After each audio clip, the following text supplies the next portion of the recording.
House of Delegates. I am Ann Cantor from the League of Women Voters of the Fairfax area. I will be your moderator for this part of the evening. The League of Women Voters of the Fairfax area is happy to have the following co-sponsors for this event: the American Association of University Women of Virginia, the Fairfax County Council of PTAs, the Voice of Vietnamese Americans, and Zeta Phi Beta Sorority. They are all nonpartisan and nonprofit entities. We want to thank all the volunteers from these organizations for their help with this event. All the sponsors would like to thank the candidates for taking this opportunity to engage the voters in their districts. We'd also like to thank Jim Southworth at Fairfax Public Access Television for using Inside Scoop for this meet and greet. This event will be uploaded to YouTube. And we thank all of you for viewing. We look forward to a lively, respectful discussion of issues important to you, the voters. This edition of Inside Scoop is for candidates whose districts lie mostly in eastern Fairfax County. This includes Lee, Mason, and Mount Vernon supervisory districts. Here are the rules. All candidates who will appear on the November 3rd ballot were invited to participate. In order to use time efficiently, the candidates may stand or stay seated, but stay in place when they are speaking.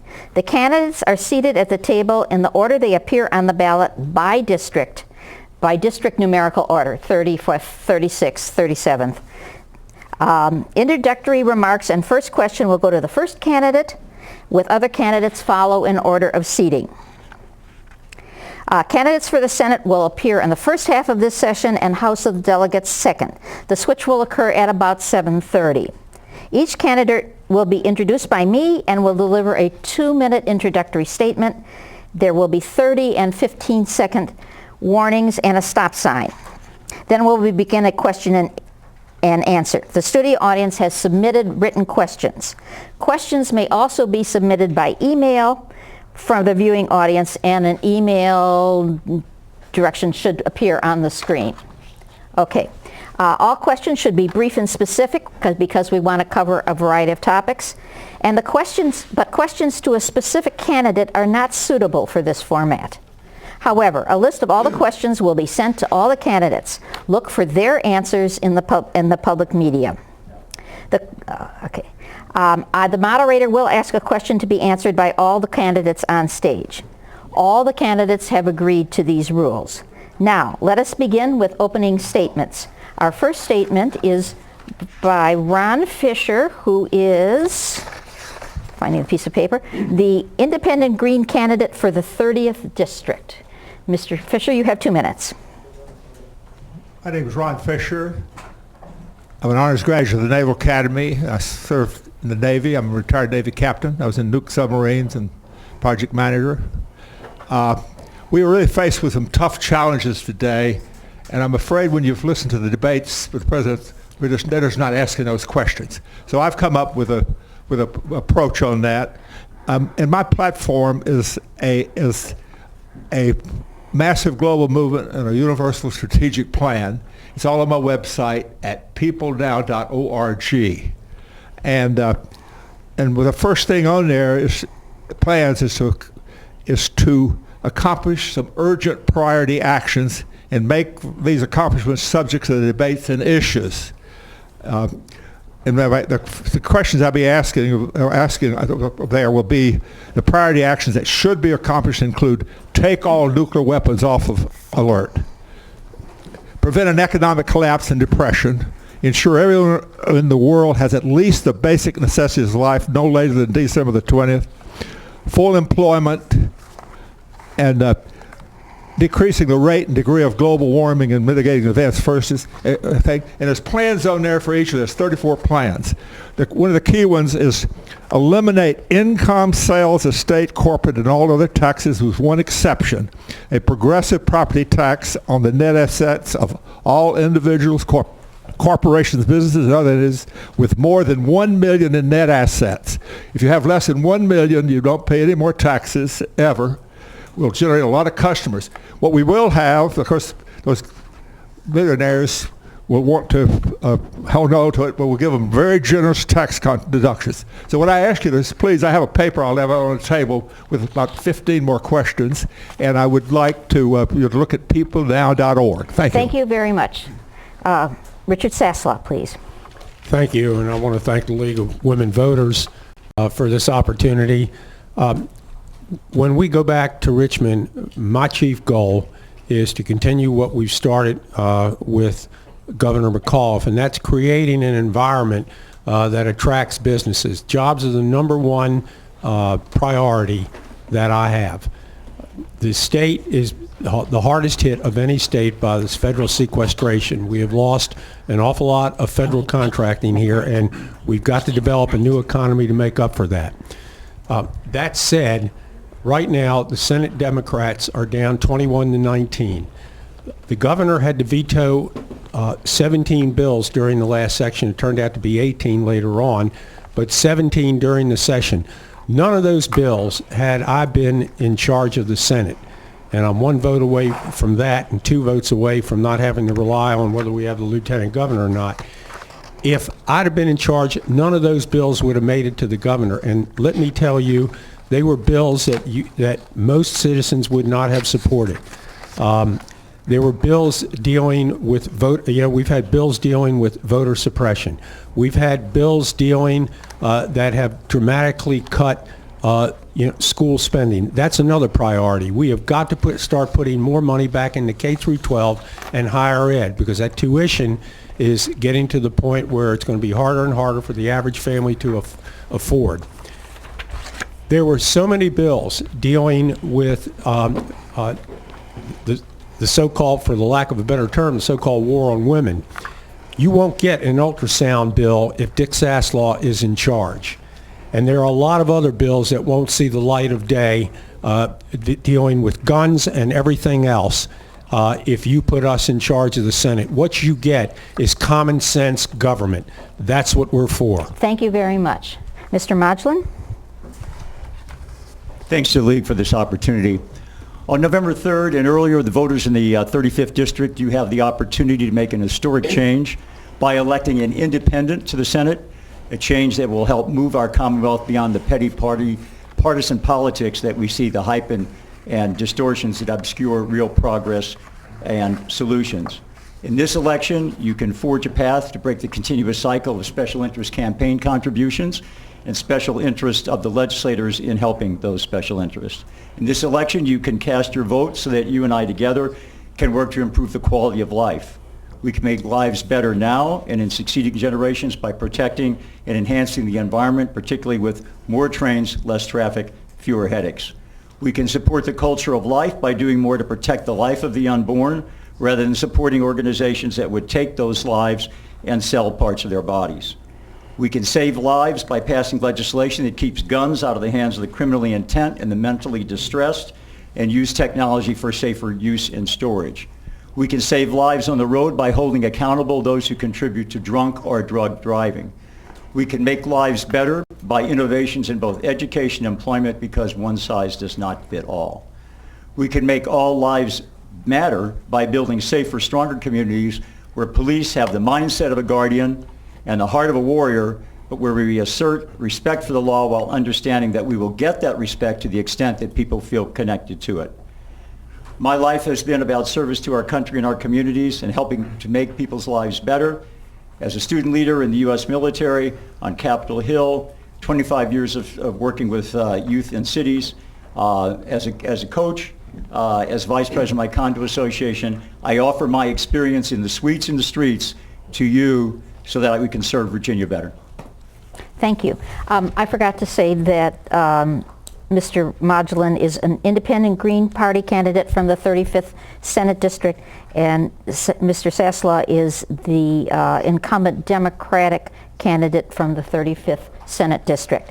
We now go to the 36th Senate District, and first speaker is, they have their mic, Jerry Foreman, who is the Republican candidate for the 36th Senate District. You have 2 minutes. Yes, ma'am. Thank you. Good evening. Thank you to the League of Women Voters for hosting tonight, to Delegate Serval for joining me, and for all of you in the audience for taking the time out of your busy schedules to be here. My name is Jerry Foreman. I'm the mayor for the town of Dumfries. I'm a United States Marine Corps veteran with 25 years of service to our nation. I'm an aviation consultant with the U.S. Department of Defense and Department of Homeland Security, and I have experience as a small business owner. Last but not certainly least, I'm happily married for 34 years to my wife Carmela with one daughter and a son-in-law. As a local mayor who prides himself on working across party lines to get things done, I have a record of cutting property taxes on residents, making the town more friendly to businesses looking to settle, grow, and create jobs, passing ethics reforms, and to make government more open and transparent, and being a leading proponent of cohesive regional approach to improving the Route 1 corridor, economic development, and stimulating our economy. I look forward to talking about these issues and more during the remainder of this forum, and doing my best to answer your questions about why the best choice to represent the 36th district for next year this year in the Senate race. Thank you very much. Thank you. Our next speaker is Scott Serval, who is the incumbent is the Democratic candidate for the 36th Senate District. Right. Thank you. You have 2 minutes. Great. Thank you. And I also want to thank the League of Women Voters for putting on this forum and for all the work that you all do to heighten awareness of elections, also to inform the voters. My grandmother was a League of Women Voters member and worker, and you all do great work. We appreciate that. And as you just said, my name is Scott Serval. I'm a member of the Virginia House of Delegates. I was elected back in 2009 to represent the 44th District, which is basically the Route 1 corridor in Fairfax County. I'm a Fairfax County native. Grew up in Fairfax County. I went to West Potomac High School, went on to James Madison University and the University of Virginia School of Law. I founded my law practice in Fairfax about 19 years ago. I'm married for the last 16 years to my wonderful wife, Erin. I have 4 children who attend Fairfax County Public Schools, and I'm a proud Northern Virginia native. A couple things I've been doing since I was elected. Number one, my main focus has been the improvement of the Route 1 corridor in my district. The Route 1 corridor in Fairfax County needs a lot of help. It has some of the most highly concentrated areas of low income, of poverty, of Medicaid population, and it's in desperate need of redevelopment. My number one focus has been to get more transit down Route 1 and to get the metro extended. We completed a $2 million study that I secured with Senator Puller, which led to a roadmap, and I'm happy to say we just got $16 million about 6 months ago to start designing new transit improvements that are going to come all the way down Route 1 to the Woodbridge VRE. I've also been working hard for our public school system. The public school system got me where I am today, got my father. My father went to Mount Vernon High School all the way through public schools his life. My mother was the first one in her family after 11 generations of Virginian to go to public school. Got her to where she is. Our public school system needs investment. I've been fighting for that. And the third thing, which I've been talking to a lot of people about on the doors, is the explosion of predatory lending on Route 1. We now have 21 car tunnel lenders up and down Route 1, all the way from the Wilson Bridge all the way down to Quantico and Fort Belvoir. I think we need to do something about that. I just found out we're getting a 22nd one next to the Krispy Kreme just a little bit earlier today. We have to do something about that, and I've been fighting them as well. And I look forward to serving the voters of the 36th District, and I thank you all again for putting on this forum. Thank you. George Barker, who is the candidate for the 39th Senate District. He is the Democrat incumbent. Yes. Okay. Thank you very much, and I certainly appreciate the League and all the other groups that are sponsoring this tonight. It certainly gives the voters an opportunity to see all of us and to hear from us and to hear us respond to questions as well as provide information to them. For those of you who live in the 39th Senate District and in Fairfax County, that includes good bits of the Lee, Mount Vernon, and Springfield districts, from Franconia through Kingstown, Springfield, Lorton, it's part of the West Springfield area, out to Clifton and then a little bit of Centerville. Through Fairfax Station there. It's certainly been my pleasure to represent you the last 8 years in the state Senate, and it's been a privilege to work hard on your behalf to try to make Virginia a better place, the place in which the place that we all are very proud of. We've made a lot of progress on a lot of things, but there are still some challenges ahead of us. One of the things I will tell you is I love representing you in the Senate. Part of the reason I love representing you in the Senate is that we get things done. We work together, we solve problems, we compromise on things when necessary. Sometimes we disagree, but that's fine. We move on to the next issue after a disagreement. I've worked a lot with Republicans on a lot of different things and helping build bipartisan consensus on many issues and moving a lot of legislation forward, and I will continue to do so. And in fact, when I first met my Republican opponent this year at a parade on the 4th of July, first thing he said was, "George," I said, "I talked to all the Senate Republicans and they like you." I said, well, that's a good thing. The reason that is that we like each other is we work together on things, we get things done, and I'm going to continue to do that. We need to make sure that we are taking care of the principal issues: jobs, transportation, education, service, recognizing the service of our veterans and military members, and moving things forward in Virginia in a way that is responsible and responsive and fiscally responsible and gets things done. I appreciate the opportunity to be speaking tonight and look forward to answering questions. Thank you. Thank you.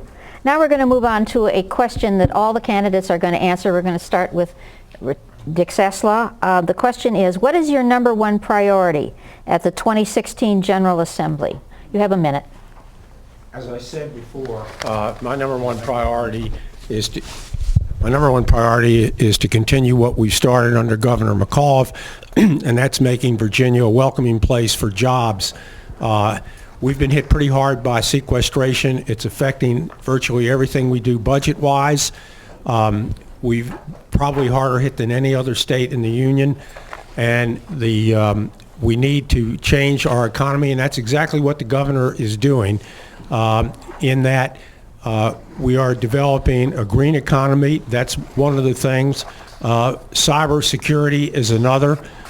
These are important, and we can no longer rely on the Department of Defense. This is my highest priority. The second highest is to get all available resources for K through 12 and higher education. They have taken big hits over the years, and we are not doing our job of educating our young people, both at K through 12 and higher ed. Thank you. Mr. Modglin. The first duty of government is the protection of its people, and a government that fails in that duty will find that its populace is leaving for other places where the duty is executed. President's task force on policing, as a result of the incidents that have occurred, pointed out that the police mindset now needs to change to be that of a guardian, while maintaining, if you will, the heart of a warrior. Communities that also have a responsibility, not just the police, and prevention is the key. Good education, jobs, and community vitality is critical. Thank you. Mr. Foreman is the next one. My first priority is to make sure that Fairfax, Prince William County, and Stafford, the 36th district, are represented in a nonpartisan manner. I'm going to work with the towns, the counties, the businesses, and the regional commissions, just as I've done as a member of the NVRC and the NVTA. We're going to solve our transportation, our economic growth, and our jobs. Last year, or the last few years, Virginia has been 48 in economic growth and in job growth. If I was sitting down in Richmond right now and I was running for a higher office, I'd have to ask myself what I've done to make sure that we can do better for this district. Our job as elected representatives is to make sure that we take care of our constituents and our business owners in a nonpartisan manner. And that's what I'll bring as representing you in the 36th district. Thank you. Thank you. Mr. Surville. Thank you. In the 7,000 doors that I've knocked so far, I've heard one thing, whether it's Fairfax, whether it's Prince William, or whether it's Stafford, and that's transportation. In the northern part of Fairfax County, in the Fairfax County, the northern part of the 36th district in Fairfax County, the number one issue is congestion on Route 1 and economic development on Route 1. We're going to solve that, number one, by completing the multimodal study that we just finished and the improvements that are suggested. That is by building a bus rapid transit system from the Huntington Metro all the way down to Woodbridge. We need to get that funded. That's a long-term priority. You know, even further than that, get the yellow line down. Number two is to get the blue line down to Prince William County. You want to bring jobs, you want to get economic development, get relief from congestion, you got to get that down. In terms of the short term, I've heard a lot of feedback about these hot lanes out on 95.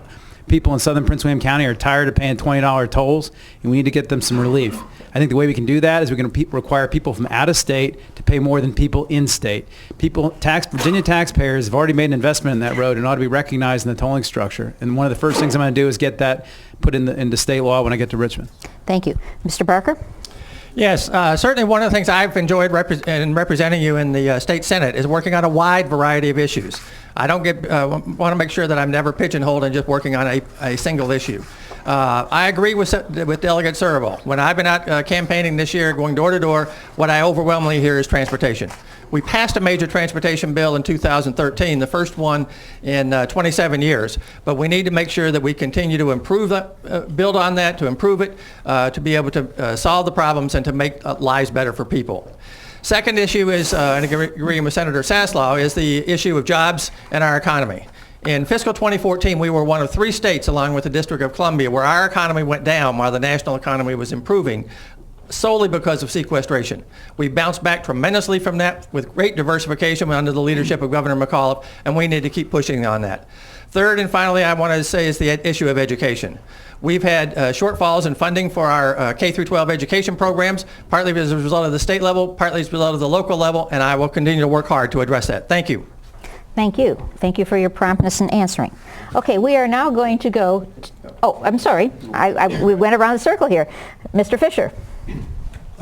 I agree with the last speaker that not just work on one thing. Matter of fact, Eric Fromm says if you make a change and you don't change the economic sphere, the political sphere, every sphere that deals with it, it'll be destructive of all other changes. So my first priority would be to have a plan, and it's on a bookmark here, of getting all the things done that we need to get done. And it is. I would have said one thing would be I've talked about the taxes, and honestly, that will work. And the other one is, a big one is, of course, the climate change. And we talked about transportation, and that's a big cut. We need to have maglev and rail and replace as much air travel as possible and as much automobile as possible. And we also need to end the stupid wars. I was XO of a submarine that could have wiped out over 100 cities when I was in the Navy. We need to end these wars, get them over with, disarm. We have no enemies. Thank you. Thank you. Thank you, gentlemen.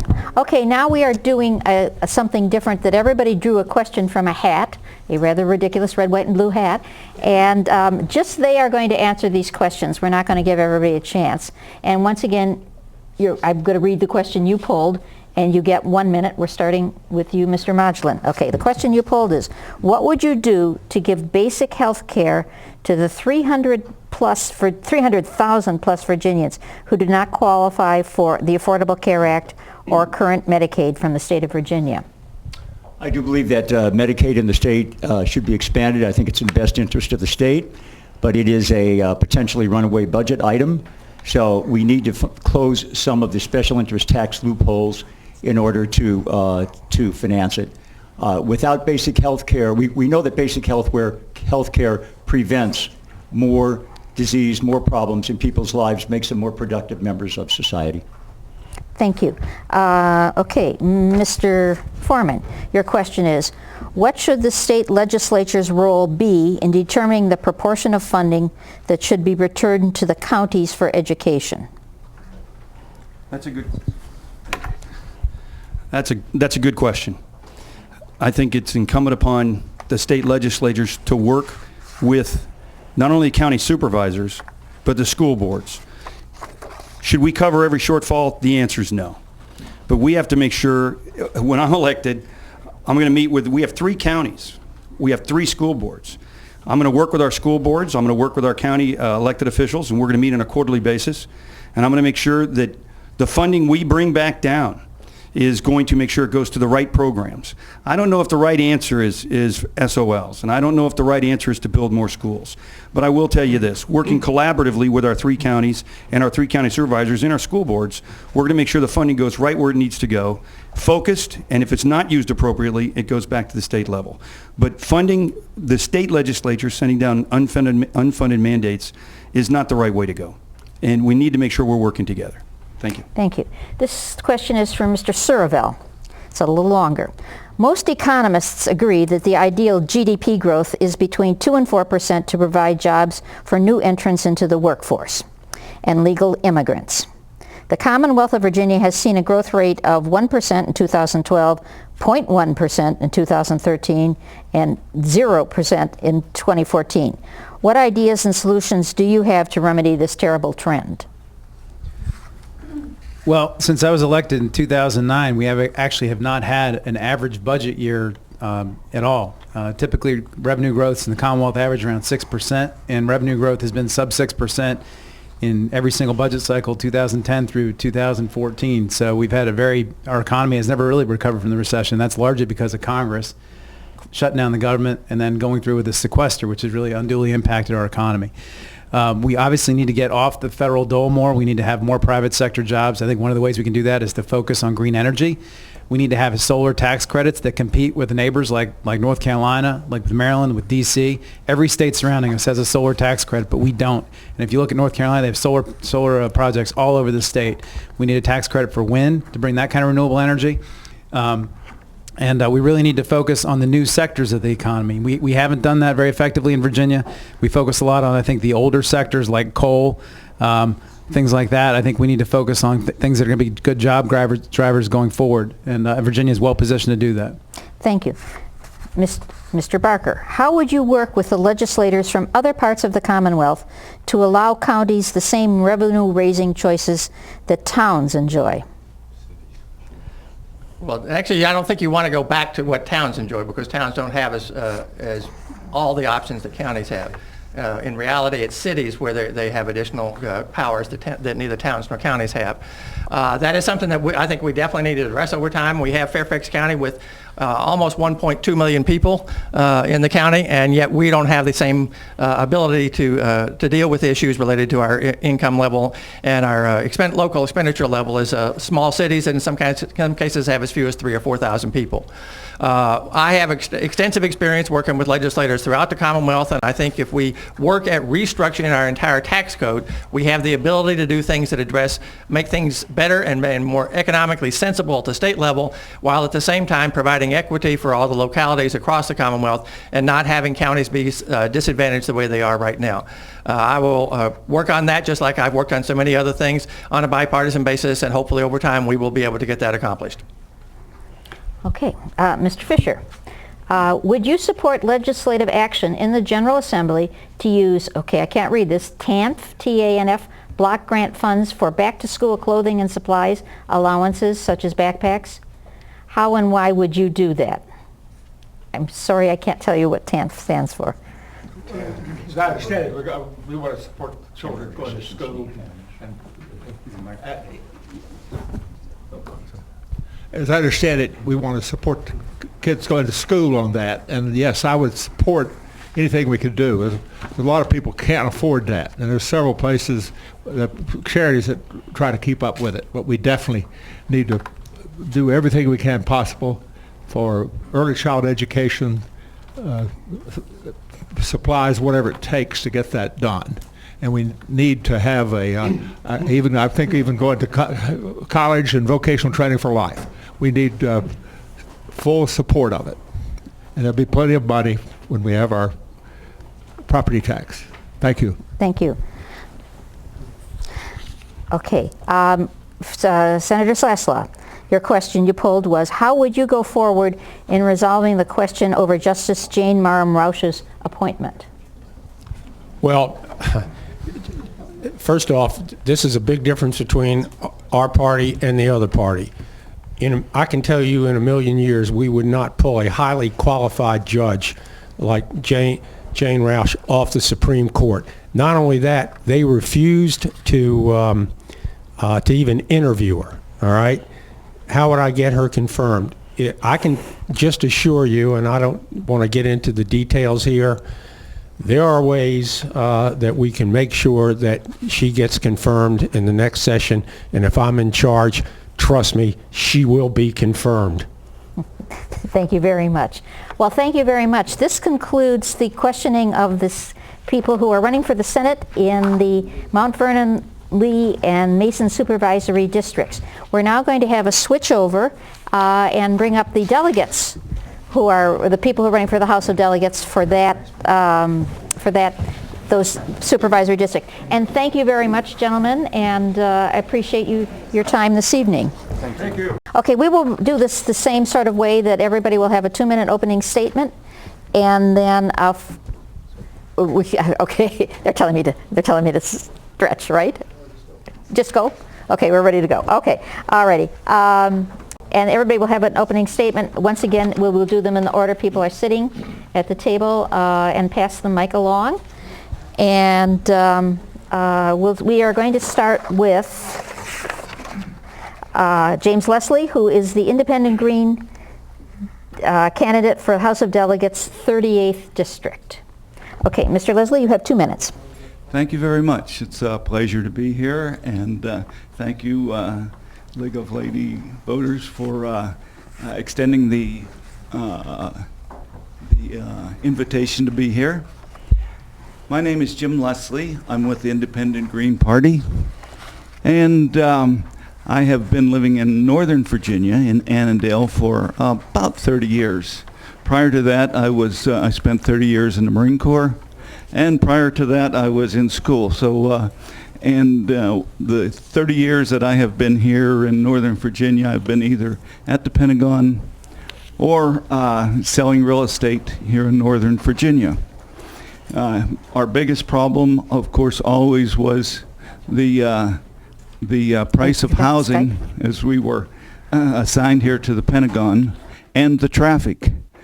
Traffic was always a major problem. But in spite of it all, our 5 children got a great education here in all the great schools that we had. I did get a chance to experience almost every dirt road and street and highway in Fairfax County and Loudoun County and all the counties surrounding. So housing and traffic became one of my major issues as a realtor living here. While we were here, my wife had many occasions to visit the medical facilities, which were absolutely great. Our 5 children, and now 6 grandchildren, are all enjoying the great education and schools here in Virginia. So I appreciate the opportunity to be here, and I'm Jim Leslie, Independent Green, 38th District. Thank you for the invitation. Thank you. Now, I understand that we have Kay Corey on Skype. Is she going to give, you have, on the phone? Yes. She's on the phone. Okay, and so she can give a 2-minute opening statement. Can you hear us? Me? And can you hear me? We can hear you. You have 2 minutes. Can you see you can't see. Okay, I'm going to watch the timer and I'll tell you when your time is up, okay? Okay, should I speak more loudly? Yes. Okay. Hello. How's that? That's that fine. Loud enough? Yes. Good. Hello and good evening. Before I say anything else, I want to thank the League of Women Voters for all the work that goes into putting on an event like this so that citizens can know who wants to represent you in Richmond. And I especially need to thank Ann, the moderator, and Ben Zuhl, the associate producer, for setting it up so that I may participate this evening by phone. I couldn't be there because I've just recently had a knee replacement, and right now I'm not very mobile, but I soon will be. So I would like to begin by reminding those of you who know me that I have had the honor and pleasure of representing the 38th District as a delegate for 6 years. Right now, the 38th comprises Annandale and Greater Falls Church. I say right now because boundaries are constantly shifting. Prior to being your delegate, I was the school board member for Mason District. So you can easily understand why education has been my main focus. Education and the environment, as well as a lot of practical We're at 30 aspects seconds. of government. Accessibility, transparency, honesty. When I first ran for the House of Delegates, I repeatedly told folks that I would deliver respect to my constituents, responsiveness, and results. And that is what I have worked really hard to do. Together, I do believe Thank you. Your that- time is up. Oh, I'm sorry. Okay. I heard you say that. We move Okay. on to Vivian Watts, who is the delegate, Democratic delegate, incumbent delegate for the 39th District. You have 2 minutes. Thank you so much, and thank you especially to the League of Women Voters and all of the sponsoring groups for this most important opportunity for us to have additional contact with the voters. I didn't come from a political family, came to Virginia out of college, never thought that I would be in elective office, but have been honored for a number of years to be able to represent the people of Northern Virginia, particularly the Springfield, Annandale area, when I entered the House of Delegates as the 22nd woman, I think it was, elected in all of the history of the House of Delegates General Assembly since 1926. The adversity that I had in the 15 years raising the family and being very active in civic affairs as we were building a classroom a day, as we had all of the challenges of broadening our tax base, working with the Fairfax Chamber of Commerce in the first paid employment that I had, was tremendous background for the continued diversity that this state represents. I am particularly delighted with the kind of educational opportunities that we have been able to develop in higher education. As Secretary of Transportation and Public Safety, Pavements and Prisons, it was something that has served very well in my tenacity to make sure that we have the proper funding for transportation. Not just the work that I did in 2013 to finally break the logjam and get proper funding, but the work I continue to do to make sure that the maintenance that was such a problem in our neighborhoods is addressed, that we have funding for local roads, that congestion starts the moment you get out of your subdivision. I will continue to attend the meetings, pay my dues, stay in contact, and enjoy the opportunity to represent you in the General Assembly. Thank you. The next person to speak is Mark Sickles, who is the Democratic candidate for the 43rd delegate position. Mr. Sickles, you have 2 minutes. Thank you very much, and I join my colleagues in thanking the League of Women Voters for this opportunity. I'm finishing up my 12th year in the House of Delegates. I am now the senior Democrat on the Privileges and Elections Committee, where I see the League of Women Voters out in the audience every Friday morning, and often at 7:30 a.m. when we have our election subcommittee meetings. I have been fighting against proposals to make voting harder and fighting to increase access to voting and voter participation. I have supported nonpartisan redistricting, and recently I introduced the bill HB 5001 to redraw our congressional lines, and I know that's not the way we'd want to do it, but if you'll take a look at that bill, you'll see what a fair, partisan, a nonpartisan looking and competitive congressional plan would look like. I introduced the ERA ratification bill one year and fought the constitutional amendment on marriage that unfortunately passed in 2006. For the last 8 months, I've been on the Appropriations Committee replacing Bob Brink. I'm the only Fairfax County delegate from either party on appropriations. It is incumbent on me to make sure all of Northern Virginia is treated fairly in our new 2-year budget that's coming up this winter, and our funding priorities are fully addressed for the next 2 years. Primarily education. I'm on the Transportation, Higher Education, Human Services subcommittees. In transportation, my focus is on transit and supporting Metro through these hard times they've had and keeping them accountable and returning to quality service, particularly on the Blue Line.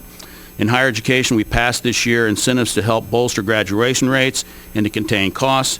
In health and human services, it's Medicaid, Medicaid, Medicaid, everything associated with Medicaid. I'm a strong supporter of expanding it so that to people under 65 years old, so that everyone can have routine preventative health care and to end reliance on emergency room care for Virginia's poor. And by the way, we've already paid for it. We just have to accept our money. It's been an honor to serve you these past 12 years. I look forward to another 2-year term, and I would be honored to earn your vote on November 3rd. Thank you very much. Thank you. Our next speaker is Anna Ehrman. She is the Republican candidate for the 43rd House District. Good evening. Thank you very much to the League of Women Voters for allowing us this opportunity. So, why should anybody vote for me? I am not a politician. I'm a mom. I'm a small business owner. I'm a small business counselor as well. I'm also an immigrant. My family came to the United States from communist Russia. We came here in search of economic freedom, in search of religious freedom, and civil liberties. The same reason that we came here in 1989 are the reasons that are causing me to speak up, to stand up, and to run for office. I am not a politician, but I am deeply concerned and troubled by the direction our county is headed, by the direction our country is headed. We're being taxed more and more. Government is a greater presence and part of our lives, and despite that, no, actually because of that, we are less free now than Americans were when we came to this country not so long ago. So what am I going to do about it?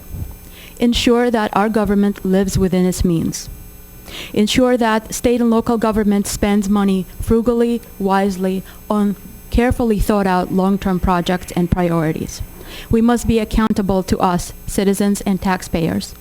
We must make the 43rd district a priority, ensuring that our district, which has been way overdue in school funding and support, in transportation funding and support, receives its proper and fair share of government and public sector dollars. What will I do differently? I will show up. I've been knocking on doors and I will continue to do so. I will reach out to not just folks that agree with me, but I will do my best to represent all of the constituents in the 43rd district. I will make sure that our schools, our roads are getting the attention that they need, and our county and our state is a more free and welcome environment to the real job creators. Thank you. Thank you. Mr. Paul McIlvaine, who's an independent candidate for the 43rd District. Virginia, ranked 47th worst state for ethics, with the first governor in history convicted of corruption. And 2 years after calling for the strongest possible new ethics rules, our entrenched career politicians lowered the gifts they accept from $250 to $100. And that's it. They do not get it. I'm a political outsider named Paul McIlvaine. Here's my 7-point comprehensive program that gets it. Stop the bribes. Not $250, not $100, but an outright gift ban, period. Last election, 28 candidates, including my incumbent opponent, spent over $250,000 each for a part-time job that pays $17,640 a year. That's not right. Eliminate the best government money can buy and limit Virginia campaign spending to the job salary. Term limits. The longer you're in office, the more prone you are to corruption. Halt these $1 million inaugural ball contributions. What's the matter with everybody buying their own ticket? An oath of office disclosure to cure this Richmond epidemic of post-election enlightenment. 6, an independent statewide ethics commission to enforce state ethics laws. Let's stop the legislative wolf from guarding Little Red Riding Hood's grandma. 7th, replace political gerrymandering with citizen redistricting. It's time for voters to choose their own politicians, not politicians choosing their voters. Please visit my website for my 4 other major initiatives: economic growth, healthcare, senior tax discrimination, and elections. I'm Paul McIlvaine. I'm a term-limited citizen legislator. I'm not soliciting your money, and I'm not about to become another entrenched career politician for sale to the highest campaign contributor. But I am soliciting just one thing: your vote. Thanks for listening. Thank you. Next speaker is Paul Levine. Mark Levine. Mark Levine. Oh, sorry. Mark Levine, who is the Democratic candidate for the 45th House District. Thank you to the League of Women Voters. Thank you for all my Inside Scoop listeners. It was funny because I was asked to come here on the Inside Scoop. This show is a program that I brought to Fairfax County more than a decade ago. I've had a long belief in basically letting people know what's going on. That's why the show is called The Inside Scoop. And I've been a journalist and an activist and a constitutional lawyer, and I've always believed in thinking outside the box. Ever since I worked for Congressman Barney Frank on the Hill, I've done all kinds of things they said just couldn't be done. I was a leader in the marriage equality movement. I passed legislation to help victims of domestic violence, which actually helped my own family and helped a lot of victims of sexual and domestic violence, which doesn't get discussed enough, in my humble opinion. I wrote the brief challenging the Florida electors in 2000 because I didn't think the Supreme Court should choose our president. I like to think outside the box, and there are a lot of outside the box solutions that I think we can have in Virginia. Things like paid family medical leave. Why can't we do that? Because people need to take care of their families, and it's in every country on earth, save us and Papua New Guinea. Why can't we have more common sense gun laws? I think all of us were horrified by what happened in Southwest Virginia. These are things where I think I can work across the aisle. In fact, working for Barney Frank, I learned how to work across the aisle. To the gentleman on my right, I would say, if you want good ethics laws, there's an easy way to do it. Vote for the Democratic Party. The Democratic Party has consistently supported nonpartisan redistricting. It's supported getting money out of politics. Unfortunately, the Republicans, including that governor that went to jail, that Republican governor, have consistently opposed it. They're the ones who believe in pay to play. And let me say something about the three people on stage with me today. Vivian Watts, Mark Sickles, and Alfonso Lopez are some of the finest legislators and people imaginable. All three of them are so knowledgeable about all the details of policy. Each one of them has spent time with me to educate me. All three of them deserve your vote. Don't just vote for Mark Levine. Vote for Vivian Watts, Mark Sickles, and Alfonso Lopez. Thank you. Thank you very much. Our last speaker is Alfonso Lopez, who is the the Democratic candidate for the 49th House District. Mr. Lopez. Hola gente, mi nombre es Alfonso López, soy el primer delegado del Partido Demócrata en la historia de Virginia y me encanta que representa mis amigos y vecinos en la Asamblea General. Hello everyone, my name is Alfonso Lopez. I'm the delegate from the 49th District, and it's an incredible honor for me to represent my friends and neighbors in the House of Delegates. As your delegate, I've promised to fight for our values and our priorities in Richmond, and I've kept my promises to you, and I'm proud of what we've been able to accomplish over the last 4 years in the House of Delegates.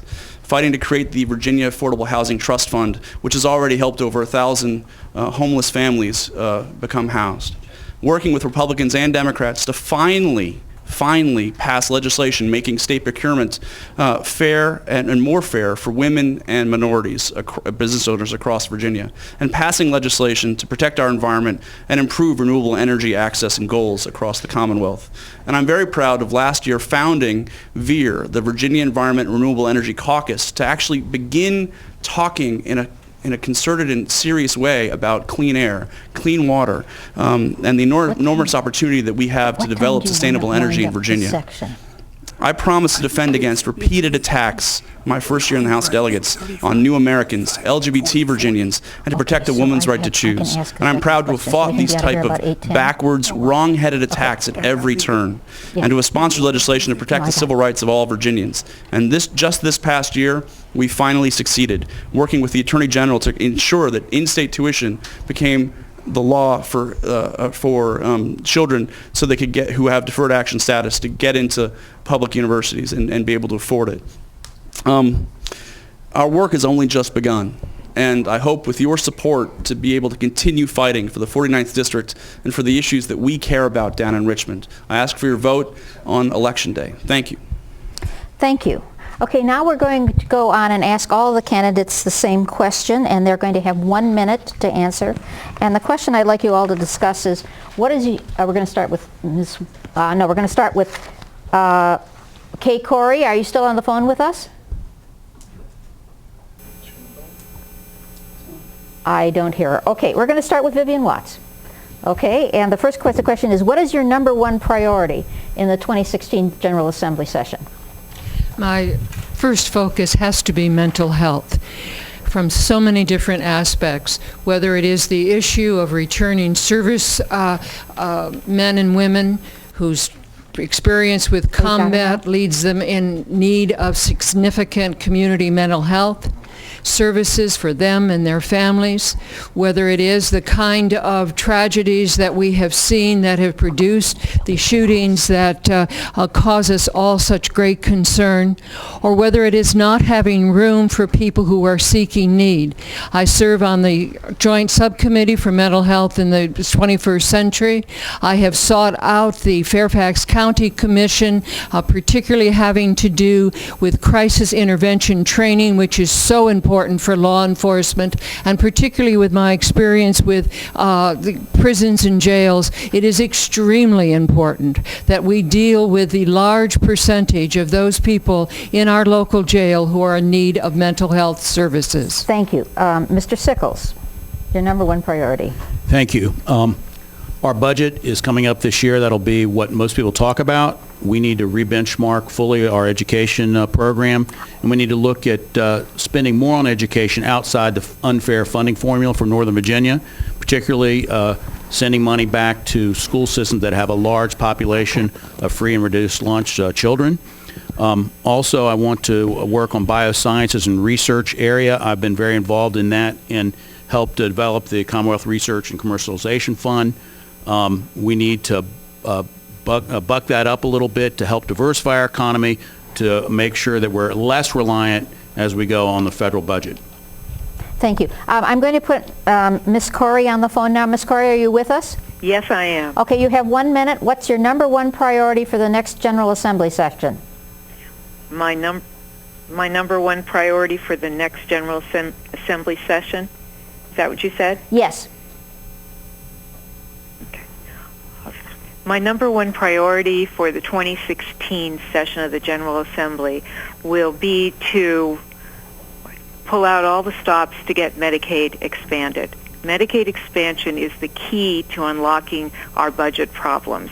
It will allow us to take the money we are now using for the health care and the indigent care, the dental care, for those who cannot afford to pay for it themselves, to use that money, which we are currently taking out of our general fund, to pay for those things with the Medicaid money, and to free up the money that we are now using to replace Medicaid expansion funds for education and transportation.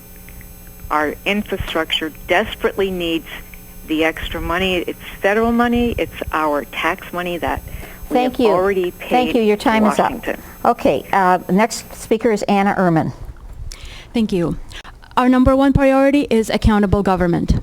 State budget has doubled in the last 10 years. Are you seeing the results of that in your life?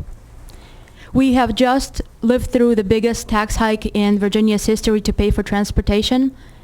How are the roads in your neighborhood doing? The schools in Lee District, in Mount Vernon District, are literally failing, not passing accreditation or skidding by very close to that line. We're being taxed more. We're being told more and more what we could do with our property, with our rainwater, with our business use, and whether we could have birthday parties on our farms. Instead, we need to focus on economic development and getting the government out of our lives and making sure that we could grow, we could be a better environment to invest, for private industry to come, to create more jobs, to ensure that we are all a more prosperous state, not just this election year, not just this session, but for years to go, for our kids to grow up in. Thank you. Mr. McIlvaine. My number one priority, of course, is that 7-point ethics program I mentioned earlier, but now I get to talk about my number two priority, which is an independent Virginia Growth Commission to conduct a scientifically rigorous top-to-bottom look back at Virginia regulation, taxation, and workforce issues, the three things that keep businesses from locating here.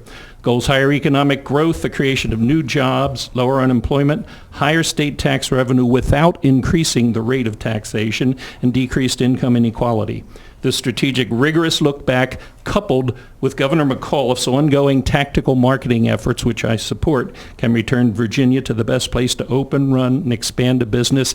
And we better get moving because Maryland is already doing this. Thank you. Mr. Levine. My number one priority is to help struggling families. It's getting harder and harder for middle class and working class families in Northern Virginia and across the nation. The Republicans claim that they believe in local control. That's supposed to be a tenet of conservatism. Yet, to this day, they've refused to let local areas raise the minimum wage.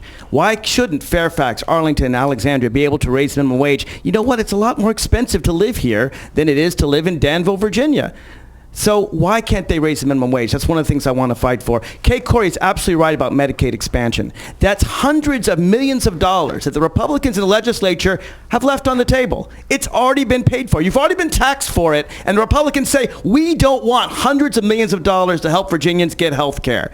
Again, the fiscal conservative says, take the money, help the people. Why wouldn't you help people? Why would you want people to be sick and dying and not take free money to do that? It doesn't make sense. We need to get politics out of there and start helping people. Thank you. Thank you. Mr. Lopez. Thank you. A few things. In-state tuition for immigrant kids needs to be a part of the code. Two, the implementation of the Clean Power Plan, 111D, something we need to address yesterday to deal with clean air and with the climate issues. A dedicated source of revenue for the Affordable Housing Trust Fund. A small business definition reform, which I've been working on diligently with the Secretary of Commerce, Maurice Jones, over the past year. And we'll have new legislation going into next year. And then the most important thing, I think, and it's very timely, is sensible gun violence prevention in Virginia. When you have these kinds of events happening across the country, and especially here in Virginia, there is a need for some kind of common sense approaches to gun violence prevention and filling those holes, like universal background checks, like high capacity gun magazine issues. These are common sense things we should be addressing, and we need to do it yesterday. Thank you. And now, Mr. Leslie. Thank you. My number one priority is kind of two in one, is traffic and housing here in our Northern Virginia area. One of our greatest nightmares as I was in the military was getting assigned to the Pentagon. And there, the biggest problem was because housing was so expensive that 90% of the military could not afford to buy a house. Renting was very high, couldn't afford to rent a house, and traffic was so thick that we couldn't. So you had to get up at 4 o'clock in the morning to make it to the Pentagon to start your 7 o'clock job. So traffic, housing, smaller government, more small business. Thank you. Thank you. Okay, now we go on to the questions from the hat. And everybody's going to get their own question, and they're going to have 1 minute to answer it. We're going to start with Mr. Sickles. Your question is via email. As a mother of two, I want to know what are the candidates' plans to reduce gun violence in Virginia, from Regina Sanchez. Well, it's very difficult in the environment that we have in Richmond to make progress in there. We keep trying on the Democratic side to do so. I think there's overwhelming support for universal background check for private sales, as well as sales from federal licensed dealers. That is a step that we must take. I think that we need to bolster our training requirements for people who carry concealed. We need to look at more closely, and the biggest issue is the mental health issue, trying to find ways to prevent and get people on the deny list for people with mental health issues and people who are not taking their medication, for instance, and being more vigilant about making sure people with mental health issues are not able to buy firearms. Thank you. This question is for Mrs. Ehrman. Do you support or oppose that Virginia comply with submitting a plan for cutting greenhouse gases as required under the new EPA rules? I don't believe that the new EPA rules are in the best interest of our state. We need to improve and support all of our energy sectors. The coal energy is one of the biggest employers in the state. It has so many jobs in its hands, and we cannot take the footing out from under them. We need to make sure that as we develop and as our needs grow for energy, we're able to support that and buy it competitively. And the way to do that is not to undercut our ability to be able to afford the energy that we need to survive, and to invest and to create jobs and to create more economic prosperity. Thank you. This is for Mr. McIlvaine. What would you do to curb the rapidly rising tuition at state universities? Tuition rising 2.7 times faster than the cost of living. This is a really significant problem. The reason is there are a lot of technologies that are out there that do, in fact, permit much more efficient teaching. I've been a teacher for 20 years down at the Defense Systems Management College at Fort Belvoir, so I'm familiar with that. There are many things that we, in fact, can do at colleges themselves. The problem, though, is that 59% of entering freshmen graduate 6 years later. In other words, there are a large number of people who shouldn't really be going to college, yet they are still going to college, and I think that's a significant problem. I think if we can get our hands around that one, we'll do a lot better. And I think people also need to look at alternatives to college. Alternatives in terms of healthcare fields themselves, other fields that allow people to work with their hands, plumbers, electricians, that type of thing. Okay, thank you. I'm afraid I don't have a question drawn by Mr. Levine, but I'll use one of the ones from the senators, okay? Sounds good to me. Okay, what should the state legislature's role be in determining the proportion of funding that should be returned to the counties for education? Well, there already is a formula right now that returns, frankly, very little to Arlington, Alexandria, and Fairfax. And the reason is because they base it on the property values of the homes rather than basing it on the needs of the children. For example, most of my districts in Alexandria has some very wealthy homes, no question about it. It also has more than half of the people in its public schools are on free or reduced lunch. So Alexandria has greater needs than another area which I represent, Arlington, which also has needs, but it seems to me that Alexandria actually has more needs. We need to we need to change the system. We need to change the system to reflect the needs of the kids going to school rather than on the property values of homes of people who may not have kids in the school. Okay, thank you. This question is from Mr. Lopez. And Mr. Lopez, here's the question. Is the General Assembly in a session or not? Okay, I don't even know why that's funny, but go ahead. We are sine die. I mean, no, we are actually not in session. We are out of session. Yeah, okay. That's the answer. That's the answer. I could be here for 25 minutes talking about the nuances of what the rules are and what the interpretations of the laws are, but the fact is we are not in session. Okay, you can use the remaining 30 seconds you have to talk about anything else you want to talk about here.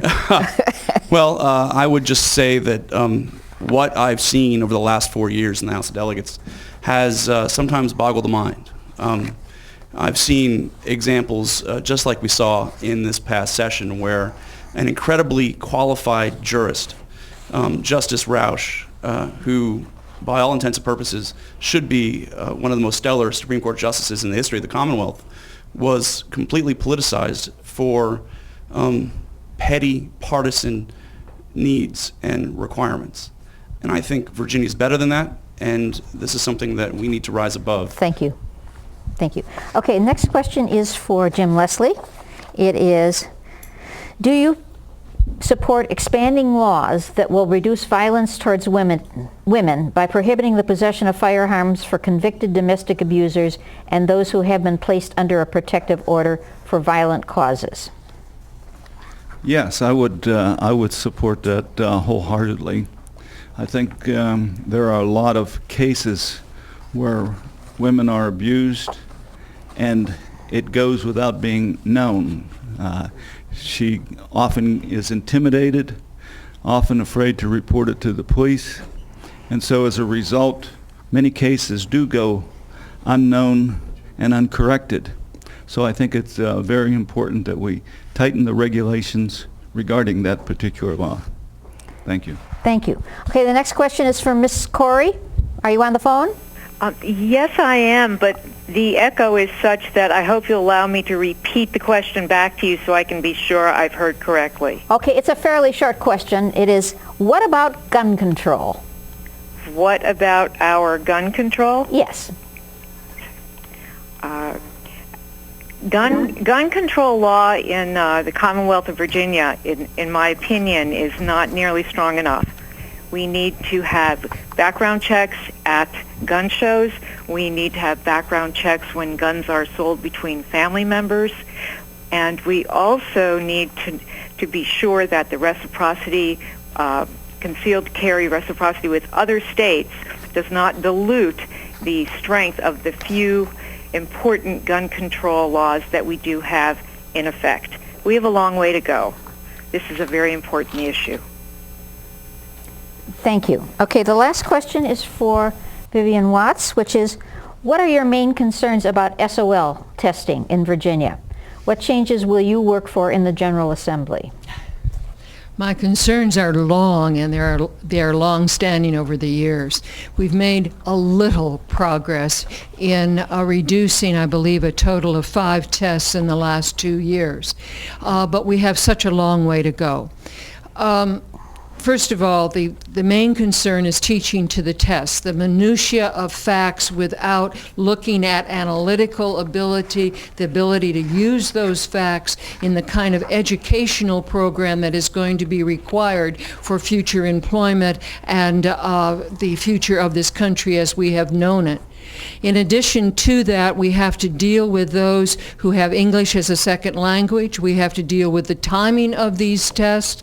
We can do much better towards moving them towards the end of the year so that we have a fully academic program that isn't truncated by having to have the tests. We need to have an efficient way of retesting those that are close to the margin, as well as, of course, making sure that teachers have the ability to teach rather than teach to the test. Okay, thank you. Well, that concludes our questions from the hat from all of our candidates and concludes the meet and greet for the eastern portion of Fairfax County. The candidates for the central part of the county and the western county will be taped and I believe will be on subsequent Monday nights of Inside Scoop, Channel 10 during successive programs. If you know of candidates who did not appear, tell them you noted their absence. And thank you for attention, and please vote on November 3rd. Thank you very much.